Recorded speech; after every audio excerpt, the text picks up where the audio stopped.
જ્ઞાન યજ્ઞનો પ્રારંભ કેવી રીતે કરે? તો ભાગવતનું નિરૂપણ, ભગવાનની કથા જ્ઞાન, વૈરાગ્ય અને ભક્તિ સાથે તમારે સાંભળવી જોઈએ.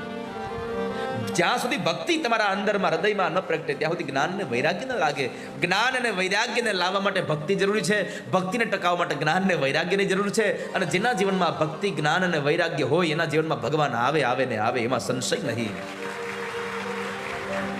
જ્યાં ભગવાનની ભક્તિ થતી હોય, સાંભળવા માત્રથી મને તમને મોક્ષ પ્રદાન કરી દે છે એવી ભગવાન ભાગવતની કથા. યસ્ય શ્રવણ માત્રેણ મુક્તિ કરતલે સ્થિતા. જે માણસના હાથમાં મોક્ષ આવી જાય છે, જેના જીવનમાં ભક્તિ હોય ને એને મુક્તિ માટે ક્યારેય કઈ દોડવું નહીં. કેમ? તો શાસ્ત્રમાં લખ્યું છે મુક્તિ છે એ ભક્તિની દાસી છે. જ્યાં મહારાણી હોય ત્યાં દાસીઓ હારે જ જાય. કઈ દાસીઓને અલગથી એના માટે કઈ એને કેવું ન પડે કે તમે અહીંયા આવજો, એને આમંત્રણ ન દેવું પડે કે ભક્તિ મહારાણી અહીંયા જવાના છે એટલે તમે આવજો.